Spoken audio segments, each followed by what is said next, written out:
প্রিয় ছাত্রছাত্রী, আশা করি আল্লাহর রহমতে সবাই ভালো আছো।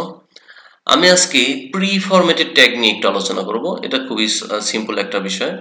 হ্যাঁ, সাধারণ একটা বিষয়। এটা নিয়ে একটু সামান্য আলোচনা করতে চাচ্ছি, কারণ এটা অনেক সময় আসে। প্রি ফরম্যাটেড মানে হচ্ছে পূর্বের ফরম্যাটকৃত। অর্থাৎ আমি কোডের মধ্যে যে ফরম্যাটে একটা লেখা লিখবো, এই দেখো আমি এখানে একটা অনেকটা টেবিল শেপের মতো করে, টেবিলের ফরম্যাটের মতো করে আমি একটা লেখা লিখছি। আউটপুটেও কিন্তু ঠিক একই স্টাইলে লেখাটা আসছে।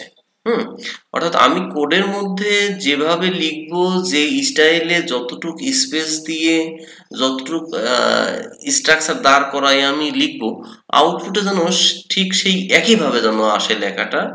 এর জন্য প্রি ফরম্যাটেড ট্যাগ, এই যে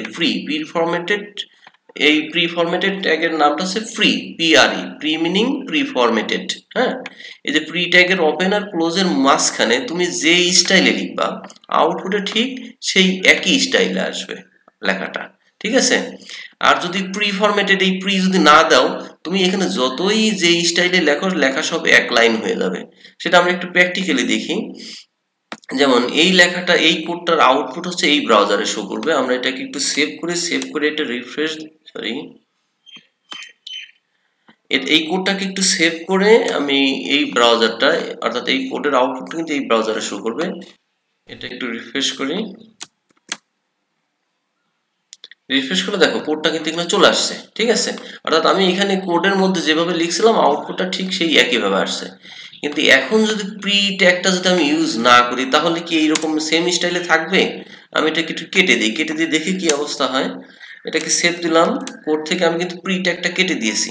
কেটে দিয়ে এটাকে সেভ দিলাম। সেভ দিয়ে এইবার এই ব্রাউজারটাকে একটু রিফ্রেশ করি। দেখো সব এক লাইন হয়ে গেছে, কোনো স্পেসও নাই। আমি যেমন নেম রোল জিপিএ, যেখানে নেম রোল জিপিএ এখানের মধ্যে এইখানে অনেকখানি স্পেস দিছিলাম, উপর নিচে করে লিখছিলাম, লাইন বাই লাইন আলাদা সাজাই লিখছিলাম। এখানে কিন্তু কোনো স্পেসও নাই, আর ওই শেপটাও নাই। এই হচ্ছে আমাদের প্রি ট্যাগের কাজ। অর্থাৎ প্রি শুরু আর প্রি শেষ। প্রি ট্যাগের ওপেন আর ক্লোজের মধ্যে তুমি যেভাবে লিখবা, আউটপুট কিন্তু ঠিক সেই একইভাবে আসবে। আমি এটাকে আবার সেভ করে একটু রিফ্রেশ করি। দেখো আগের স্টাইল হয়ে গেছে, অর্থাৎ কোডের মধ্যে যেভাবে লিখছিলাম সেই স্টাইলটাই এখানে চলে আসছে। এই হচ্ছে প্রি ট্যাগের কাজ।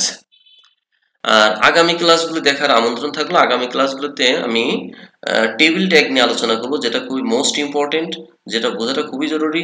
এমন কোনো বোর্ড পরীক্ষা নাই যেখানে টেবিল ট্যাগটা থাকে না। টেবিল ডিটেলস প্রশ্ন অলওয়েজ থাকেই।